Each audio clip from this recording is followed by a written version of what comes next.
todos, tudo bem? Eu sou o professor Bonini, professor de Biologia e coordenador de Biologia e Ciências aqui do Colégio Liceu Jardim. E nós estamos hoje com o senhor Márcio, da AmbiSolution, o senhor Gilvan Júnior, da CEMAS, aqui de Santo André, em vias de comemorar o mês do meio ambiente, né? Antigamente era o Dia do Meio Ambiente, pela importância a semana, e hoje nós falamos em mês do meio ambiente, né? Queria aproveitar também para discutir a nossa questão não só teórica, mas prática, né? Quando nós falamos em meio ambiente na escola, com atividades e propondo esse diálogo na comunidade. Sejam bem-vindos. Muito obrigado. Senhor Ivan, quer comentar alguma coisa sobre as atividades que a cidade promoveu ou promove constantemente no meio ambiente? Boa tarde. Primeiro, queria agradecer ao Colégio Liceu, em nome do professor, muito importante, né? No mês do meio ambiente, a gente está aqui debatendo esses assuntos.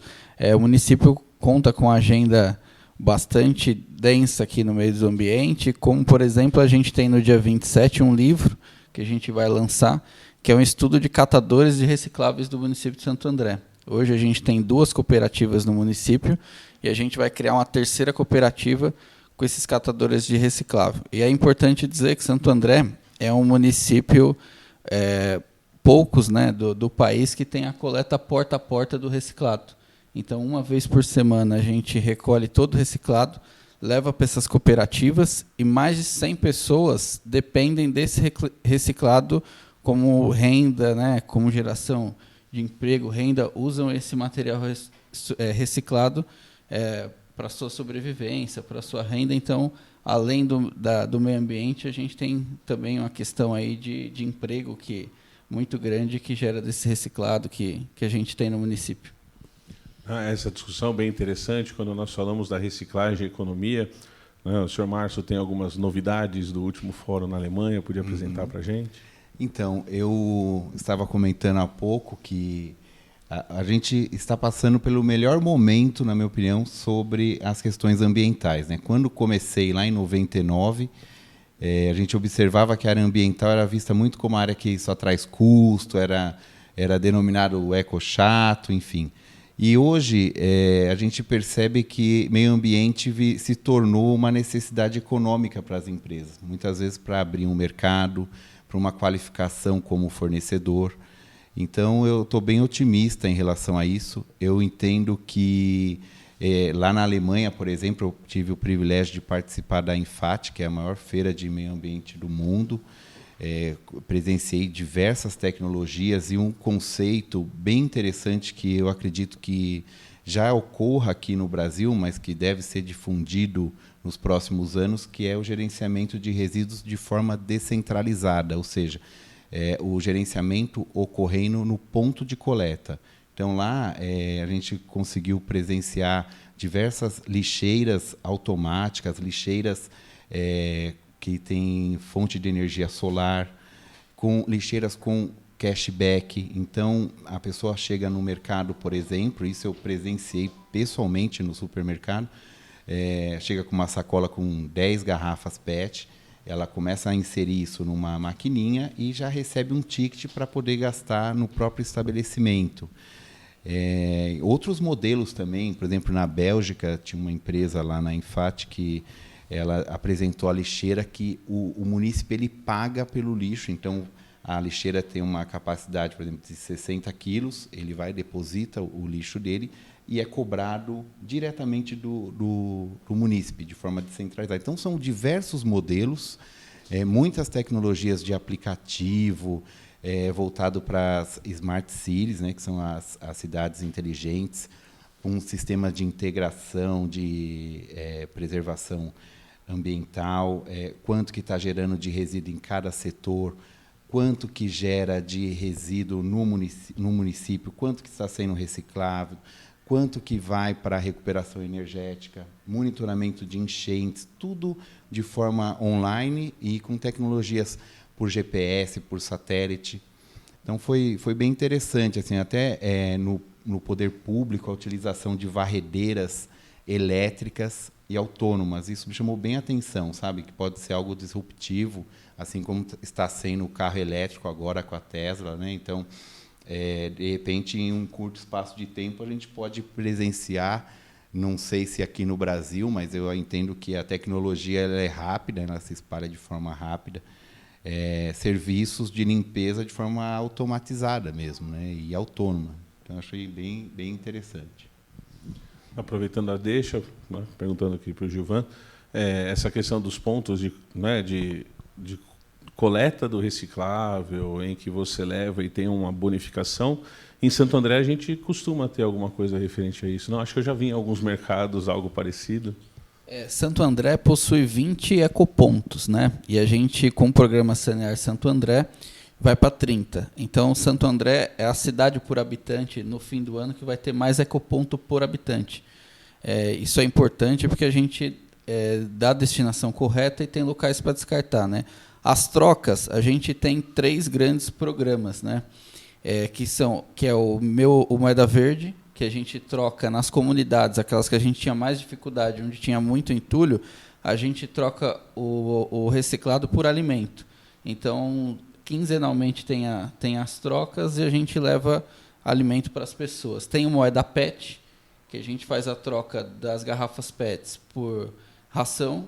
E tem o Meu Condomínio Recicla, que recentemente a gente assinou um convênio com a CETESB e GS1, que faz o código de barra, que é para a gente rastrear o resíduo, e aí assim a gente conseguir fazer uma gamificação, uma bonificação disso. Então a gente fala que a gente inovação, a gente tem inovação no Semasa, mas nem sempre a inovação é tecnológica, né? Como, por exemplo, o Moeda Verde, que a gente troca, é uma troca simples, ali um alimento por reciclado, mas traz uma grande inovação, porque além de a gente levar comida na mesa daquelas pessoas que precisam, a gente deixa de gastar para recolher o resíduo na rua, que ainda torna a rua mais suja. Então, o meio ambiente agradece e as pessoas também ficam contentes com essas trocas. Então, é um pouco do que o Semasa tem feito. Que bacana. Eu fico feliz por ser morador de Santo André. Em 2002, se não me engano, eu participei de algumas reuniões nessa implementação, como educador, a fim da divulgação, né, dessas informações, ensinar a população sobre o que é reciclável, o que não é reciclável, como fazer. Hoje em dia, a gente vê muito também nessa área, né, complementando as informações, as parcerias públicos-privadas entre as prefeituras, os governos e algumas empresas. Aqui em Santo André, a gente tem essa abertura, o funcionamento, como que... Santo André está preparando, né, uma PPP, justamente porque normalmente os contratos são por 5 anos, né? E aí é difícil uma empresa fazer um valor muito alto de tecnologia, porque o contrato dela tem prazo curto de duração. Então, com um prazo maior, a ideia é que traga mais tecnologia, que consiga separar melhor o resíduo, e aí sim levar para o aterro cada vez menos, né? Hoje a gente tem programas como o De Volta para a Sala, que a gente não joga mais sofá no aterro. A gente recupera o sofá, uma cooperativa, a gente capacitou, faz a recuperação e o programa já chama De Volta para a Sala, porque ele volta para a sala, né? A Associação dos Pneus, eles recolhem mensalmente os pneus que o pessoal joga nos ecopontos, então não vai para o aterro. Então, até no marco do saneamento, não tem mais lixo, né? Uma coisa que não é reciclado hoje pode ser amanhã. Então, com a tecnologia, com tudo isso que vem acontecendo, cada vez mais é mais reciclável. Então, cada vez a gente joga menos, dá uma maior vida útil para o aterro. Isso é importante. Então, quanto mais recicla, mais vida útil a gente tem de aterro, melhor para a população, melhor para a saúde. Isso é importante, por isso que é importante a escola trazer esses conceitos, começar a falar com as crianças, porque elas que vão sentir esses impactos no futuro. E se elas estiverem preparadas para, junto com a gente, construir esse caminho, vai ser muito mais fácil. Com certeza.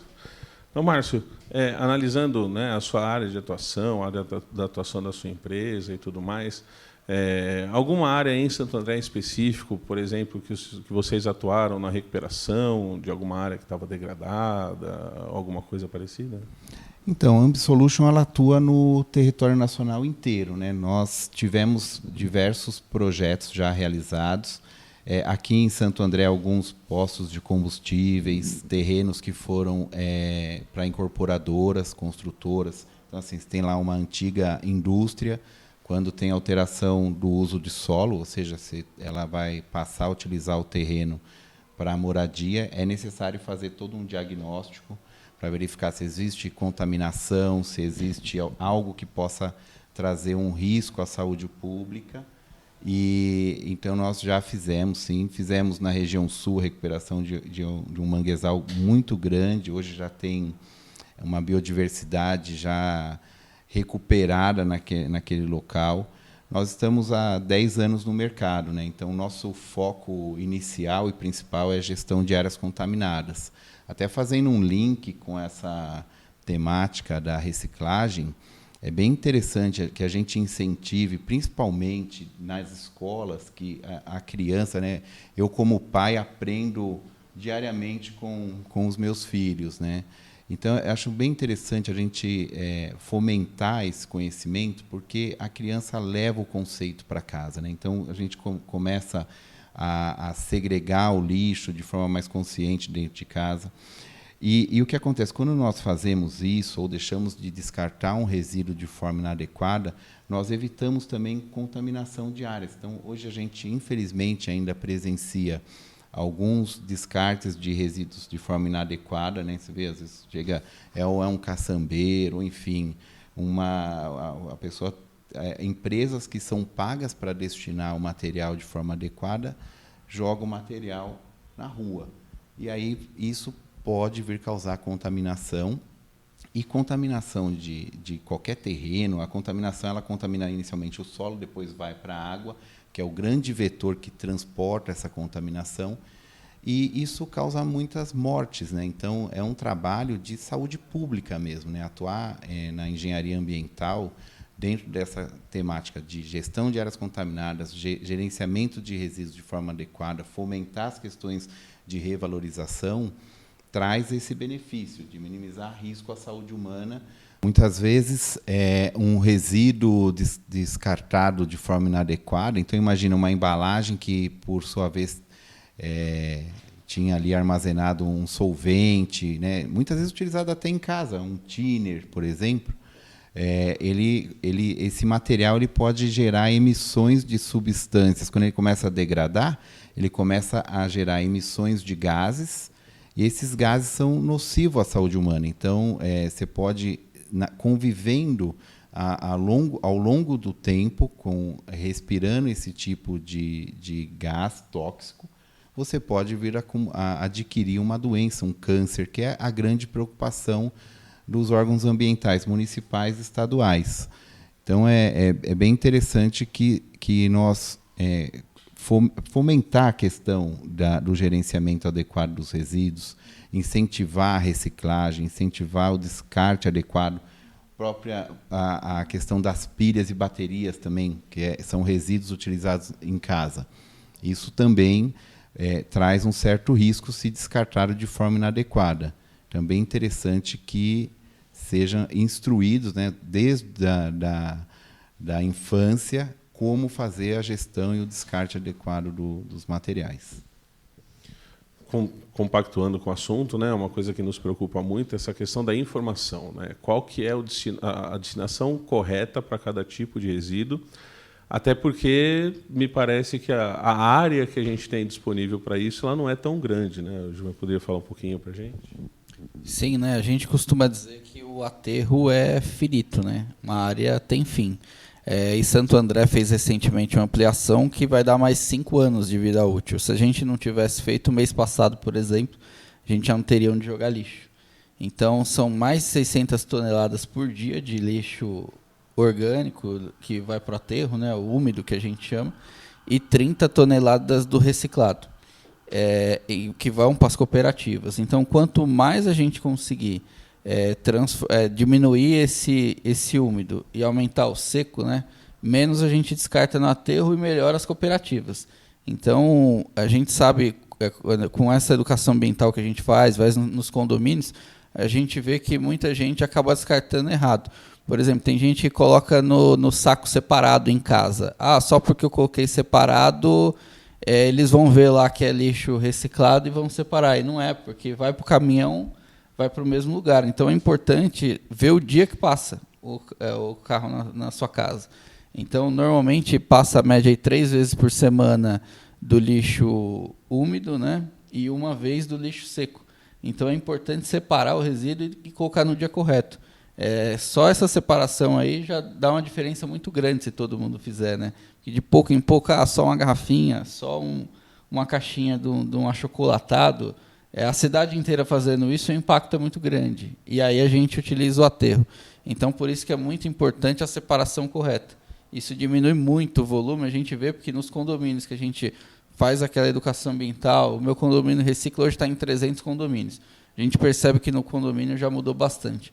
Então, se a gente levar essa consciência, as casas, todas as casas, até os próprios apartamentos, fizerem a separação correta, a gente tem um lixo com muito mais qualidade.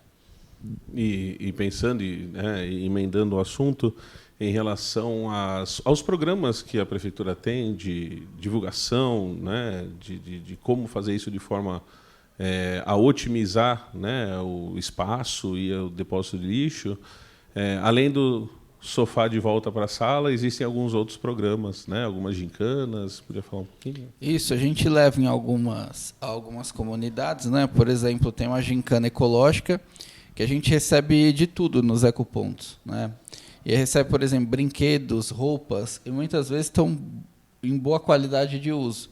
Então, a gente faz toda uma esterilização, né, desses produtos e leva para algumas comunidades. Por exemplo, os brinquedos, a gente faz uma gincana ecológica. Então, a gente leva algumas brincadeiras e quem ganha a brincadeira escolhe o brinquedo. Muitas vezes tem bicicletas, tem patins que servem para outras crianças e estão em bom estado. E roupas também, que a gente faz o brechóping sustentável, que é um brechó dessas roupas que ia ser descartado, também de boa qualidade, tênis, que a gente leva para essas comunidades e dá ali roupa, agasalho para aquelas pessoas que estão precisando. Que legal, isso é muito bom, né? E nós, enquanto escola, nós sempre fazemos, né, a divulgação das informações, até para explicar desde cedo. A gente tem um trabalho no Ensino Fundamental 2, se não me engano, no 6º ano, que a gente fala para os alunos pesarem o lixo em casa ao final de um dia, uma semana, para ver o quanto a gente produz de lixo, né? Tá certo que muitas formas de produção de lixo elas são desencadeadas pela própria asepsia do alimento, né, as embalagens corretas e tudo mais, mas se a gente der uma destinação correta também, fica muito mais eficiente, né? Exatamente. Sabe que até complementando, em alguns projetos de gerenciamento de resíduos que nós implementamos dentro de indústria, por exemplo, a gente percebeu que só de separar o reciclável, a gente reduziu para 1/3 o resíduo que são destinados para os aterros. Isso sem implementar técnicas de compostagem e de biodigestão. Hoje já temos aqui no Brasil equipamentos de biodigestão que você pode colocar numa cozinha, gerar o gás e utilizar na própria cozinha, e aí reduzir ainda mais a quantidade de material que vai para o aterro. Então, assim, eu estava aqui refletindo sobre o tema, né? Agora, poxa, é algo que todo mundo ganha, né? Imagina, o Gilvan trouxe um cenário da preocupação do poder público em ampliar a capacidade do aterro. Se isso não tivesse ocorrido, fatalmente nós teríamos um incremento de taxa de impostos para poder subsidiar a destinação adequada de resíduo. Além disso, a gente está utilizando o material como matéria-prima que vai construir, vai beneficiar ou vai produzir um novo produto. Com isso, a gente reduz o esgotamento dos recursos naturais, né? Então, nós, por exemplo, fizemos um processo de gerenciamento de resíduos numa rede de varejo, e lá eles não tinham quantificado quanto que eles geravam de reciclável. Então, nós entramos, passamos a segregar, pesar, destinar de forma adequada, e iniciamos a emissão de um relatório de sustentabilidade que, mês a mês, nós demonstrávamos quantas árvores estavam deixando de ser cortadas com a reciclagem, por exemplo, do papelão, quanto de água que a gente estava economizando, reciclando os materiais, consumo de energia. Então, é algo que tem tudo para dar certo, né? Eu fiquei bem empolgado de trazer isso junto a uma instituição financeira, ainda um privilégio de estar num município que se preocupa com essas questões, porque fomentando a educação, a gente tem tudo na mão para fazer dar certo, para minimizar a quantidade de resíduos, aumentar a vida útil dos aterros, que tem um custo de implantação muito grande, fora o risco de impacto. Hoje, a AmbiSolution monitora a maior rede de aterros privados do país, né? Aliás, a maior empresa de central de resíduos do mundo, a gente, aqui no Brasil, monitora as águas subterrâneas dessa empresa. Então, você vê a preocupação que isso gera, mesmo para o empreendedor que atua na área ambiental, porque um aterro ele pode causar diversos riscos com acidentes, né? Ou um acidente geotécnico, onde você tem um resíduo que ele pode ter um desmoronamento dentro do aterro, ou a contaminação de água subterrânea, que, se isso não for contido ou tratado, pode contaminar a circunvizinhança e oferecer risco à saúde humana. Então, é um tema assim, que a gente só tem a ganhar, né? Todas as partes só têm a ganhar. O poder público, o privado, as instituições, né? Eu acho que a gente está num bom caminho, aí, num bom momento também. Eu acho que é importante também destacar o processo, né? Porque muita gente acha que o aterro é o lixão, é um buraco, e o pessoal joga o lixo lá e vai aterrando, né? E, na verdade, não. O aterro ele é muito controlado. Então, antes de feita a escavação, antes de tudo, é colocado uma manta para que não seja contaminada a água no subsolo, a terra. Então, é colocado uma manta e aí, conforme vai passando o período de decomposição, desce o chorume, que a gente bombeia. Então, é feito um bombeamento e o chorume é tratado em Barueri. Então, para que nada fique ali no solo ou contamine a água. É muito bem tratado e passar dessa manta de impermeabilização para que não tenha contaminação no solo, não tenha contaminação na água. Não, interessante, né? Na construção do aterro tem várias, além da captação dos gases, a impermeabilização do solo, e depois a tentativa de restauração, né? Depois de um certo tempo daquela área, né? Para a utilização normal do munícipe, né? Acho que, para finalizar, uma última questão, né? Enquanto escola, não poderia deixar de fazer essa pergunta para o Gilvan, se ao longo dos anos, né, que se passaram, com essas medidas, vocês acabaram percebendo se, de fato, elas foram efetivas no que se diz respeito à quantidade de lixo ano a ano que foi destinado ao lixão, ao aterro, perdão. Se isso foi diminuindo, se a conscientização da população vem melhorando, é algo que, lógico, a gente nunca pode parar de fazer isso, né, porque é um trabalho de formiguinha, mas que há essa marcação, né, de estar funcionando, né, que acho que é a grande questão. Sim, né? A gente acompanha que Santo André, esse mês, fez 25 anos de coleta seletiva, né? Então, foi uma das a primeira do ABC a fazer. Então, se a gente olhar para trás, a gente vê o seguinte: então, de 25 anos atrás, não fazia nada, né? E começou como projeto piloto, em 99 foi a região ali da Vila Pires, que foi ampliando, e hoje a gente não tem só 100% da cidade, a gente tem programas, né, de incentivo, programas de capacitação, então funciona muito bem, né? E cada vez a gente percebe isso aumentando, e a preocupação, né? Quando a gente traz as empresas, hoje tem ESG, hoje a gente vê uma preocupação muito grande das empresas e dos próprios munícipes, né, em fazer essas trocas. Hoje a pauta ambiental está muito mais difundida na sociedade, então a gente vê que percebe e, claro, precisa sempre mais, né? Então, é uma coisa que a gente nunca pode parar de buscar uma meta maior e de alcançar melhores resultados. Muito legal. E complementando, né, Márcio, a preocupação que vocês têm, né, apesar, mesmo sendo uma empresa privada, eu acho que ela não é só no sentido econômico do processo. Exatamente. Nós, na AmbiSolution, nós prezamos muito pela conscientização.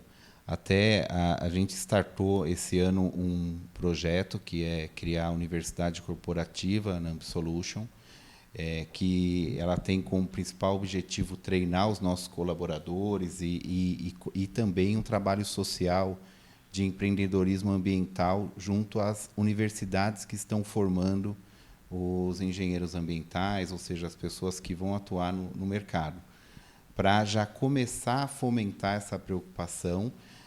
Mas eu entendo que essa questão, tanto de empreendedorismo ou de conscientização ambiental, ela deve ser feita lá atrás, né? Então, é no ensino médio, é no primeiro grau, desde pequeno a gente já começar a incentivar. Mas eu considero que já houve uma evolução muito grande, porque, conversando, por exemplo, com a velha guarda, de quem participou da fundação quase da CETESB, por exemplo, antigamente existia um conceito de que o solo era um grande biofiltro, né? E isso mudou. Antigamente era até aprovado, muitas vezes, o descarte de resíduo no fundo das empresas, porque entendia que isso não iria causar nenhum impacto. Hoje a gente tem aí mais de 6.000 áreas declaradas contaminadas. Nós estimamos que esse número seja muito maior, por conta de não ter... o órgão ambiental ele não tem tantos braços para poder acompanhar e exigir o monitoramento de todas essas empresas. Então, eu entendo que já melhorou muito quando você vê o município preocupado, o Estado preocupado, essa questão de conceito que hoje mundialmente é divulgado e difundido, a gente, de fato, está num bom momento, né? Eu fico muito feliz por poder participar, né, dessa nossa conversa, de entender a empresa, de entender o município e de estar na escola, né, onde nós buscamos sempre a maior parte da conscientização, da informação, e que, mesmo que seja num microcosmo, tentar difundir isso o máximo possível, porque cada um, né, com a sua rede, vai acabar complementando essas informações ao longo do tempo. Tá? Se quiserem uma última... Não, gostaria só de agradecer e parabenizar a escola que tem também diversas frentes aí, na área ambiental, né, reaproveitamento energético, reaproveitamento, na verdade, geração de energia fotovoltaica, né, o reaproveitamento das águas, essa preocupação com o professor Daniel. Eu tenho o privilégio de ter meu filho estudando aqui na escola e eu percebo em todos os eventos que a gente participa aqui uma preocupação do professor Daniel com essa questão de sustentabilidade, a questão ambiental. E isso acaba sendo disseminado para todo o corpo docente da escola.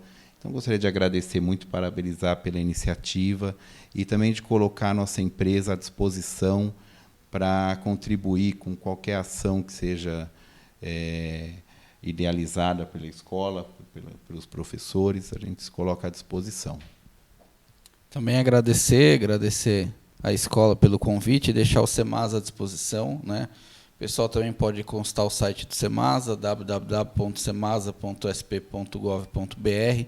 Lá tem todas as ações, como acessam os programas, e a gente fica sempre à disposição aí da comunidade para trazer esses debates, né? Prestar um pouco de contas também, e fica à disposição sempre que precisarem, pode chamar, que com certeza a gente vem com o maior prazer. E parabenizar muito a escola por todas essas ações, e ainda mais agora no mês do meio ambiente, tudo que tem feito. Muito obrigado a todos, até um próximo. Tchau, tchau. Tchau, tchau.